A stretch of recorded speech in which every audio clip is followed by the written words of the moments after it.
Dans cette vidéo, nous allons réaliser des questions flash portant sur des opérations de base qu'il est important de maîtriser au collège et donc de réaliser rapidement.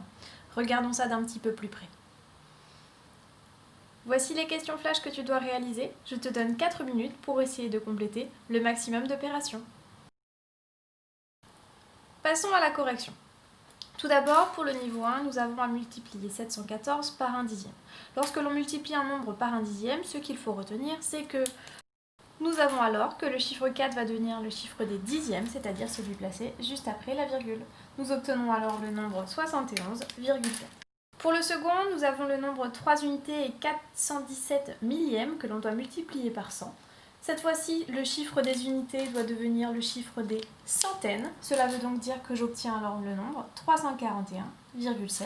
Mon chiffre 3 est bien devenu le chiffre des centaines. Dans la question suivante, nous avons à multiplier 1030 par 0,5, donc multiplié par 5 dixièmes.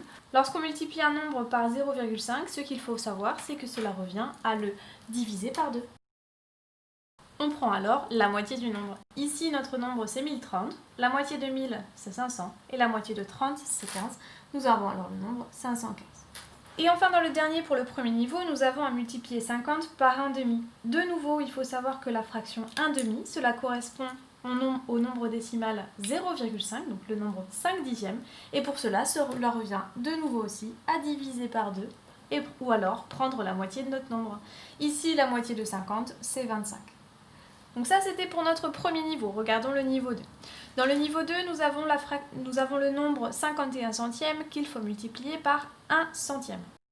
Pour cela, le chiffre des unités, qui est pour l'instant 0, va devoir être le chiffre des centièmes. Pour cela, je vais alors rajouter des zéros afin de compléter et que mon chiffre des unités devienne le chiffre des centièmes. Je tombe alors sur le nombre 0,0051. Pour l'opération suivante, nous avons à multiplier 80 par 0,25, donc par 25 centièmes. Ce qu'il faut savoir, c'est que si l'on multiplie par 25 centièmes, eh bien cela revient à diviser par 4 notre nombre. Et diviser par 4, cela signifie prendre un quart de notre nombre. Un quart de 80, donc 80 divisé par 4, cela me donne 20. Le suivant, nous avons à multiplier 879 par 1 dixième. 1 dixième, nous savons que cela s'écrit également sous la forme décimale qui est celle-ci. Et cela veut donc dire que l'on va avoir le chiffre des unités qui va devenir le chiffre des dixièmes. Et enfin, pour le dernier, nous avons à effectuer la soustraction de 413 par 49.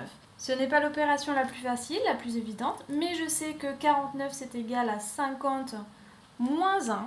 Je vais alors dans un premier temps effectuer 413 moins 50, ce qui va me donner 363.